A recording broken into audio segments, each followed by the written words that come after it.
Corey Haim and I, who I know loosely, him and I did a film together in the late 80s called The Lost Boys. And that film was quite haphazard in our meeting. Basically what happened was I had been talked to about doing this film, The Lost Boys, from Richard Donner. And Richard Donner brought me in to meet with Joel Schumacher.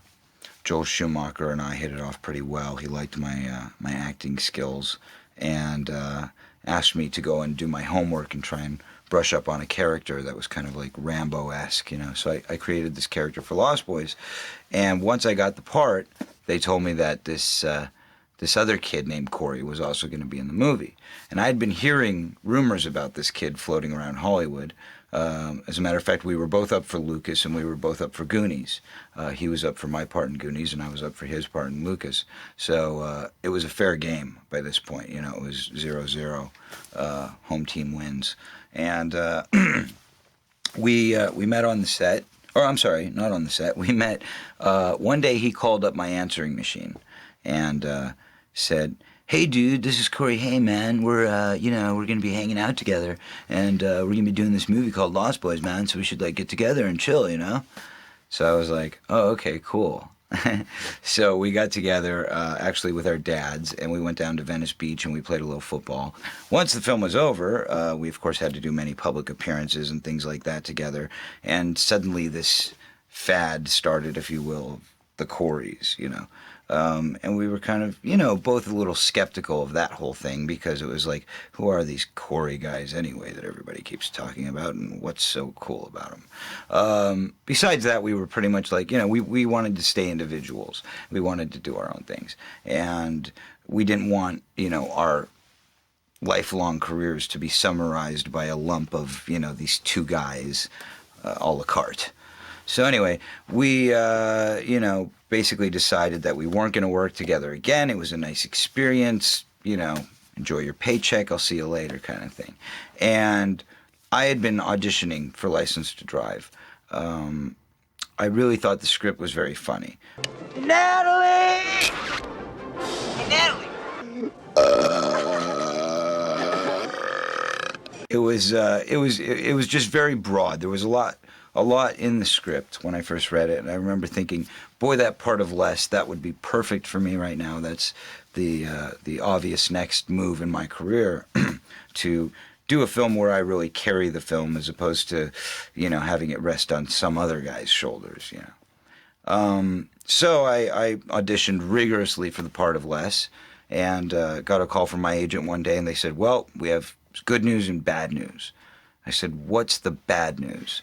They said, well, the bad news is, well, you're not going to get the part of Les in License to Drive. And I said, well, then fuck them, you know, just forget them all. I'm getting out of the business. They said, but the good news is that you did get the film.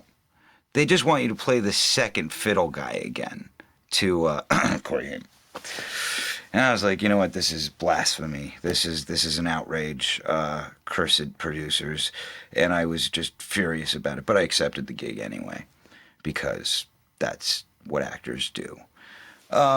Anyway, so it ended up that here we were once again in the boat, working together and being the two Coreys once again. And it really was, you know, as much as I'm making light of it all, I mean, it really was kind of that haphazard. It just... we didn't really know. I knew that he was auditioning for the film, and he knew that I was auditioning for the film, but, you know, he was kind of always told that I was auditioning for the other part, and I was always told he was auditioning for the other part, and it would never be a conflict.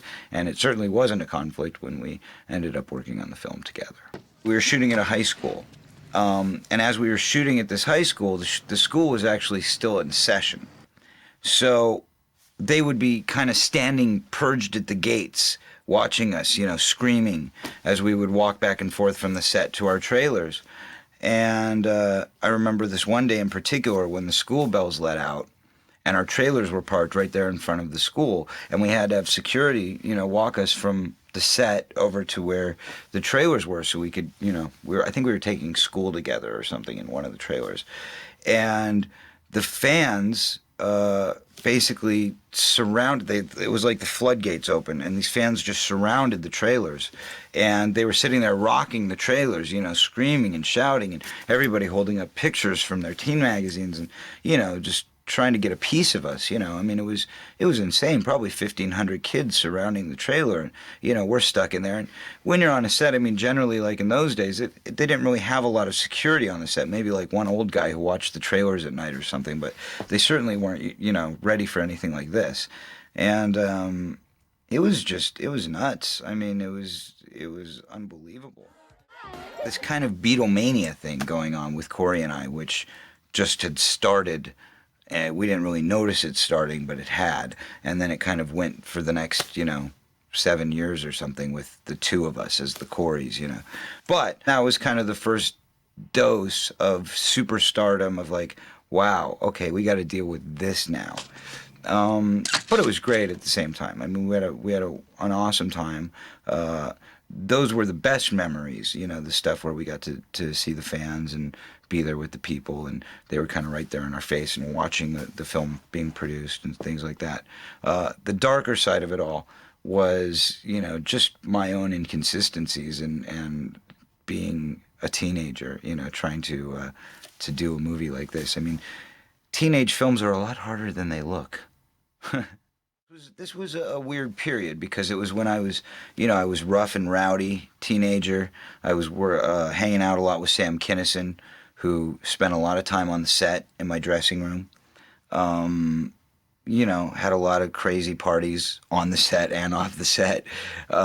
Corey was, in outer space during most of it. So it was kind of an interesting experience in and of itself for that regard. License to drive.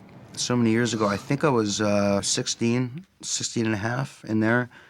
I got the picture just by a phone call. They just called, and I think Corey Feldman already auditioned for Les Anderson, my part.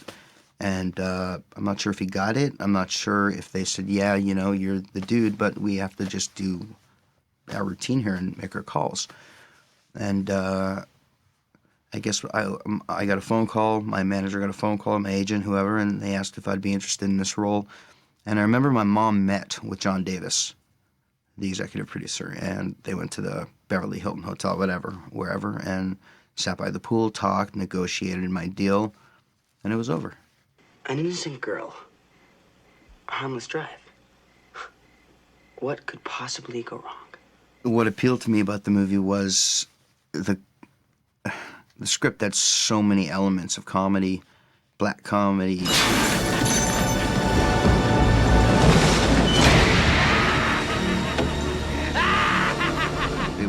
It was a riot to read, and then you're done reading it and you're saying, how are they gonna do all this? I mean, yeah, it can be funny and I can ad-lib and, do the best I can do, but there's too much. It's just too much.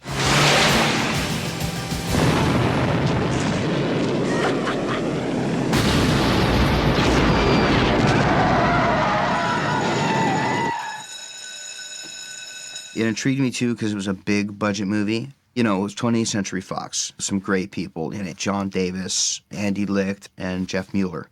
The three producers on it. And, the cast, myself, Corey Feldman. Corey's a great guy. We've been friends since, I think, about 15.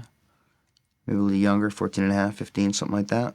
He's a good partner to work with on set. He's got a good soul. He's got a great heart. When we were really, really working together, just him and I, back-to-back movies, when the director or the first AD or wardrobe or hair, whoever would say, Corey, we would know which Corey they were saying if our backs were turned, and that got a little eerie.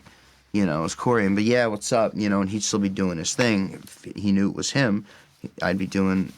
So that's how together it was for us.